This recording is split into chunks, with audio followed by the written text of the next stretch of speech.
সুইজারল্যান্ডের বিশ্বকাপ যাত্রা তো শেষ হয়ে গেছে। ওভারঅল এই ম্যাচে কোন দল কেমন পারফরমেন্স করলো আপনার চোখে যদি একটু জানতে চাই।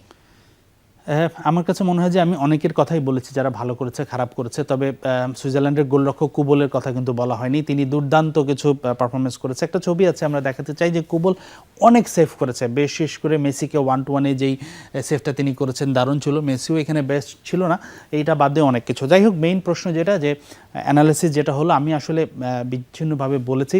আমি গতকালকেও একটা স্টোরি করেছিলাম বা প্রিভিউতে অনেকবার বলেছি যে আর্জেন্টিনার বিপক্ষে দলগুলোর একটা টেকনিক থাকে যে তারা মিড ব্লক করবে মাঝমাঠ থেকে, যেহেতু আর্জেন্টিনার আসলে সেইভাবে উইঙ্গার নাই, মাঝমাঠের প্লেয়াররাই আছে। তো সেইভাবে সুইজারল্যান্ড কিন্তু খুব ডিসিপ্লিনভাবে আর্জেন্টিনার মাঝমাঠটা ব্লক করেছে। বিশেষ করে তারা প্রথমার্ধে কিন্তু আমার কাছে মনে হয়েছে আর্জেন্টিনার চেয়ে অনেক ভালো ফুটবল খেলেছে সুইজারল্যান্ড যদি রেড কার্ডটা না খেতো আমি অবাক হয়ে যেতাম যে তারা হয়তো আর্জেন্টিনার বিপক্ষে নির্ধারিত সময় একটা গোলও পেয়ে যেতে পারতো, এটা বলা যায় না। কিন্তু তারা খুব ভালো ফুটবল খেলেছে, বিশেষ করে মাঝমাঠে তারা যেভাবে আর্জেন্টিনার বিপক্ষে নিয়ন্ত্রণ করেছে সেটা কিন্তু খুবই প্রশংসা করার মতো।